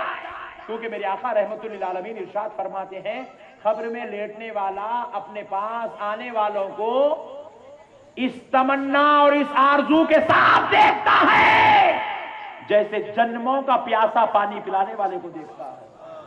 اللہ اللہ، جنموں کا پیاسا پانی پلانے والے کو جس تمنا سے دیکھتا ہے، قبر میں لیٹنے والی میتیں اپنے رشتہ داروں کو اس تمنا سے دیکھتی ہے. کیوں؟ تاکہ یہ کچھ پڑھ دے اور اس کا ثواب ہم کو ہماری خبر میں پہنچا دیا جائے. ہوا کیا؟ ایک بزرگ تھے، سورہ بقرہ شریف ہر جمعہ جا کر قبرستان میں پڑھتے تھے. ہر جمعہ جا کر قبرستان میں پڑھتے تھے. لیکن ہوا کیا؟ کسی مصروفیت سے وہ قبرستان جانا چھوڑ دیے، کیونکہ ان کے والدہ، والد وغیرہ دیگر افراد خاندان کی مزار اس قبرستان میں تھی. کسی مصروفیت سے وہ جمعہ نہ جا سکے. 2 جمعہ، 3 جمعہ، 4 جمعہ ہو گئے. دیکھتے کیا ہے کہ ایک دن ان کے خواب میں قبرستان کے سارے مردے ان کی والدہ اور والد کے ساتھ آئے ہوئے ہیں اور آ کر کہہ رہے ہیں، بابا آپ ہماری قبر پر آتے اور ہر جمعہ سورہ بقرہ پڑھتے تھے، آپ نے آنا چھوڑ دیا ہے. کیونکہ جب آپ جمعہ آ کر قبرستان میں ہماری خبروں کے پاس کھڑے ہو کر سورہ بقرہ پڑھتے تو آئندہ جمعہ تک ہم پر اللہ کی رحمتوں کا نزول ہوتا تھا. آپ نے پڑھنا چھوڑ دیا اور ہم میں سے بعض مردے اللہ کے عذاب کا شکار ہو گئے ہیں. خواہش ہے کہ آپ جمعہ پابندی پہ آئیں. اپنے بیٹے کے خواب میں آ کر ان کے ماں باپ ریکویسٹ کر رہے ہیں. اللہ والوں کی بات ہے. میرے پیارے دوستوں ذرا سوچو، خبر والوں کو یہ معلوم ہے آنے والا بیٹا ہے، آنے والا سورہ بقرہ پڑھ رہا ہے اور اس کے پڑھنے کی وجہ سے ان کو یہ راحت مل رہی ہے. خبر والوں کو اتنا شعور ہوتا ہے، ہم نہیں جانتے. لیکن ہم نعوذ باللہ مردہ ہے یہ کہاں سے کہنا، یہ کہاں سے بنا لیے، میرے کو سمجھ میں نہیں آیا. اللہ کے واسطے یہ کانسیپٹ کو ختم کرو، مردگی کا اور زندگی کا، بندگی کا کانسیپٹ اسٹارٹ کریں. اللہ اور اس کے رسول کی رضا کے لیے بد عقیدہ مسلمانوں کے چنگل میں، گندے لوگوں کی باتوں میں، برے لوگوں کی باتوں میں نہ پھنسے. میرے بھائیوں نے مجھ سے ایک ریکویسٹ کی تھی، وہ بات سنا کر بات ختم کر لیتا ہوں. آخری بات ہے، مگر مسئلہ یہ ہے کہ بات سننے کے بعد عمل ہونا چاہیے. ہوں گا بھائی؟ پکا وعدہ؟ صاحب نے پوچھا تھا یہ 11ویں شریف کا جھنڈا کیوں لگاتے؟ پیارے دوستو دیکھو، سرکار غوث اعظم رضی اللہ تعالیٰ عنہ کے دربار میں، سرکار غوث اعظم کی دربار میں 70 اولیاء اللہ تشریف لائے. 70 آ کر وہ اولیاء اللہ نے سرکار غوث اعظم سے کہا تھا، حضور ہم لوگ اللہ کا ذکر کر رہے ہیں، مجاہدہ کر رہے ہیں، ریاضت کر رہے ہیں، تقویٰ کر رہے ہیں، پرہیزگاری اختیار کر رہے ہیں سرکار، لیکن شیطان آتا ہے اور ہم کو ایسے بہکا دیتا ہے، ہم کو ایسے گناہ میں اور ایسی گندگی میں، ایسی برائی میں ملوث کر لیتا ہے. ہم 1 سال عبادت کرتے ہیں، اس کا ایک ایسا گناہ کرا دیتا ہماری پوری عبادتیں پھیکی پڑ جاتی. اور شیطان ہم کو عبادت کے درمیان ایسے ایسے وسوسے پیدا کرتا، ہم اس کے وسوسوں سے پریشان ہیں. سرکار غوث پاک رضی اللہ تعالیٰ عنہ ارشاد مسکرائے. ان کے لیے کوئی بڑی بات نہیں تھی شیطان ان کو پیدا کرے شیطان کے واسطے، اس کو فائٹ کرنا ان کا کام ہے نہیں. جا کے بولے صاحب ہمارے محلے میں 5 لاکھ کی چوری ہو گئی. پولیس والا ڈرتا کہ میرے گھر میں ہوتی کیا، بول کے لائٹ لے کے بولتا تم نہ چلو میں آ رہا ہوں بولتا. سرکار غوث پاک بھی مسکرا کے بولے اچھی بات ہے، ایک کام کرو، تم جہاں بیٹھ کے ذکر کرتے ہو وہاں اوپر میرا نام لکھ کے لگا دو. قربان جائے. بولے میرا نام لکھ کے لگا دو. اللہ اکبر، یا رسول اللہ، نہیں چھوڑیں گے. بولے میرا نام لکھ کر لگا دو. اللہ اللہ، آپ سے بھی ریکویسٹ ہے ادباً انتمام سے، غوث پاک کا نام گھر کے اوپر لکھ کے لگاؤ. پیارے دوستو ہوگا کیا؟ لکھ کر لگائے. اب وہ بزرگ گئے جو کوئی جھاڑ کے نیچے بیٹھ کے ذکر کرتا تھا جھاڑ کے اوپر لکھ کے لگا دیا المدد یا حضرت سید شیخ عبد القادر جیلانی شیئا للہ. کوئی گھر کے اندر بیٹھ کے ذکر کرتا تھا گھر کے اوپر لکھ کے لگا دیا المدد یا حضرت سید شیخ عبد القادر جیلانی شیئا للہ. کوئی جو ہے پتھر کے نیچے بیٹھ کر پتھروں پر بیٹھ کر ذکر کرتا تھا پتھر کی چوٹی پہ لکھ کے لگا دیا المدد یا حضرت سید شیخ عبد القادر جیلانی شیئا للہ. ہوا کیا 3 مہینوں میں ان کی سلوک کی وہ منزلیں طے ہو گئی جو 30 سال میں طے نہیں ہوئی تھی. کیونکہ شیطان قریب ہی نہیں آتا, بس یہ ذکر و اذکار میں لگے ہوئے, مجاہدہ ریاضت تقویٰ چل رہا ہے, عروج کی منزلیں پا رہے ہیں, اللہ کا قرب نصیب ہو رہا ہے. 3 مہینے کے بعد پھر وہی 70 اولیاء اللہ غوث پاک کے پاس آئے اور ہر کر کہنے لگے حضور ہم آپ کے صدقے جائیں, آخر یہ مسئلہ کیا ہے سمجھ میں نہیں آیا. ہم اللہ کا ذکر جب بھی کر رہے تھے اب بھی کر رہے ہیں, جب بھی عبادت تھی اب بھی عبادت ہے, جب بھی تقویٰ تھا اب بھی تقویٰ ہے, جب بھی تزکیہ تھا اب بھی تزکیہ ہے, جب بھی مجاہدہ تھا اب بھی مجاہدہ ہے حضور. لیکن اس وقت ہم کو یہ منزل, یہ قرب, یہ مقام, یہ مرتبہ, یہ رتبہ نہیں ملا جو ان 3 مہینوں میں مل گیا ہے. سرکار غوث اعظم مسکرا کر فرماتے ہیں سنو میرے رب نے مجھے رد شیطان بنا کر پیدا کیا ہے, میں شیطان کا رد ہوں, رد بلا ہوں. میرے رب نے مجھے شیطان کا توڑ بنا کر پیدا کیا ہے. سنو جہاں میرا نام ہوتا ہے وہاں شیطان نہیں آتا. یہ غوث پاک کا ارشاد ہے. اسی لیے دوستو قرآن شریف گھر کے اندر, حدیث شریف گھر کے اندر, فقہ گھر کے اندر, درس و تفسیر گھر کے اندر, غوث پاک کے نام کا جھنڈا گھر کے باہر. کیوں؟ شیطان جب دیکھ لیتا ہے باہر سے انٹری لیتے وقت دیکھ لیتا ہے, بولے او ہو غوث پاک کے غلام کا گھر ہے, نہیں جانا چاہیے. گئے تو کیا ہوتا, پکڑ کے اندر شیشے میں بند کر دیتا. المدد یا پیر, بولے تو پیر آگے تو مصیبت ہو جاتی. اس لیے دوستو یاد رکھو, یہی بات میں نے اورنگ آباد میں سنائی تھی. تو ایک صاحب مسکرا کے پوچھے, بیچ میں بہت خواہش تھی ان کو, خاموشی سے میں مسئلہ آسانی سے سمجھایا, نہیں سمجھے. بولے مسکرا کے پوچھے مولانا وہ جھنڈا لگایا تو شیطان نہیں آتا؟ بولا جی ہاں بالکل نہیں آتا. ایسا کیسا ہو سکتا؟ بولا اچھا. میں بولا اورنگ آباد کا ایک چور ہے اور اس نے جو ہے ارادہ کر لیا کہ آج میں اپنے محلے میں 1 لاکھ روپے کی چوری کروں گا. ہوا کیا, ایک گھر میں کودا, 20,000 روپے نکال لیا. بولے 1 لاکھ کا ارادہ تھا, 20 انچ ملے. پھر اب دوسرے گھر کو دیکھا, دوسرے گھر میں کودا, 50 نکالا. بولے ٹارگٹ پورا نہیں ہوا, اور ایک گھر میں کودتے ہیں. تیسرے گھر میں کودنے کے لیے دیوار پہ چڑھا. دیوار پہ چڑھتے ہی دیوان خانے کی دروازے پر نظر پڑی. جیسے ہی دیوان خانے کے دروازے پر نظر پڑی, دیکھتا کیا ہے, نیم پلیٹ لگی ہوئی ہے, عبد الجلیل صاحب سرکل انسپیکٹر. کودتا, بولو نا جی, نہیں جی کودا, مگر اندر نہیں باہر. کیوں دوستو؟ اس کو یہ بات معلوم تھی, انہیں جو کود رہا تھا باہر دوسرا چور دیکھا, پوچھا کیا بات ہے رے بھائی, ارادہ بدل گیا؟ بولے نہیں انسپیکٹر صاحب کا ہے. تو کیا ہوا؟ بولے دیوانہ ہے کیا, یہ بھی چلے جاتے. بات سمجھ میں آئی دوستو؟ یہ دنیا کا چور ہے جو انسپیکٹر کے گھر میں نہیں کودتا, وہ آخرت کا چور ہے غوث اعظم کے غلام کے گھر میں نہیں کودتا. سبحان اللہ. نعرہ تکبیر, نعرہ رسالت, نعرہ غوث, نعرہ غوث, نعرہ غوث. اسی لیے غوث اعظم کے نام کا جھنڈا چڑھاتے ہیں. اب آخری بات سن لیجئے, نقشبندیوں کے سردار حضرت سیدنا بہاؤالدین نقشبند رحمت اللہ علیہ. اب سنو شریعت کی بات. امام بہاؤالدین نقشبند رحمت اللہ علیہ کا انتقال ہوا. حضرت بہاؤالدین نقشبند رحمت اللہ علیہ نے اپنے وصیت نامے میں لکھا, کچھ لوگ میرے جنازے میں سبحان اللہ والحمدللہ ولا الہ الا اللہ واللہ اکبر پڑھے, تو کچھ لوگ المدد یا غوث اعظم کا نعرہ بھی لگا دیا.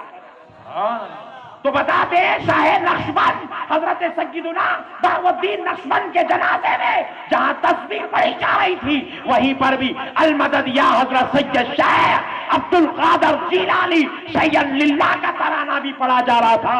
پوچھا کسی نے حضور آپ نے اپنے جنازے کے لیے یہ وصیت کیوں کی؟ تو حضرت بہوند نقشبند رحمت اللہ علیہ فرماتے ہیں سن لے دنیا کو معلوم ہو جائے میں بخشا جاؤں گا تو غوث اعظم کے صدقے میں بخشا جاؤں گا. اس لیے دوستو اولیاء اللہ سے تعلق ضروری ہے. اس کے بغیر خدا کی قسم کوئی چارہ ہونے والا نہیں ہے.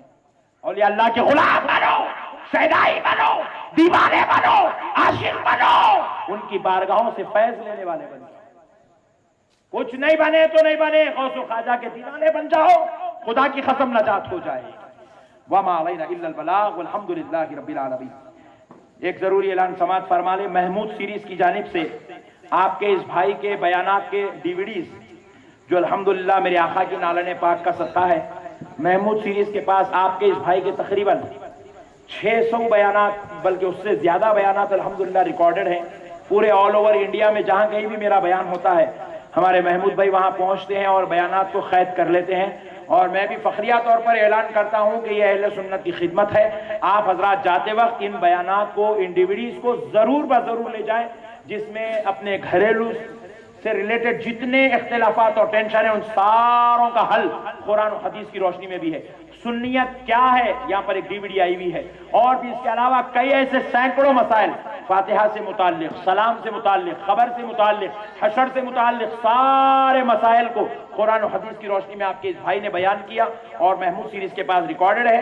جاتے وقت آپ اس حضرات اس کو ضرور ضرور حاصل کرتے ہوئے جائیں. السلام علیکم ورحمۃ اللہ وبرکاتہ. حاضرین محترم ایک دو منٹ تشریف رکھیں.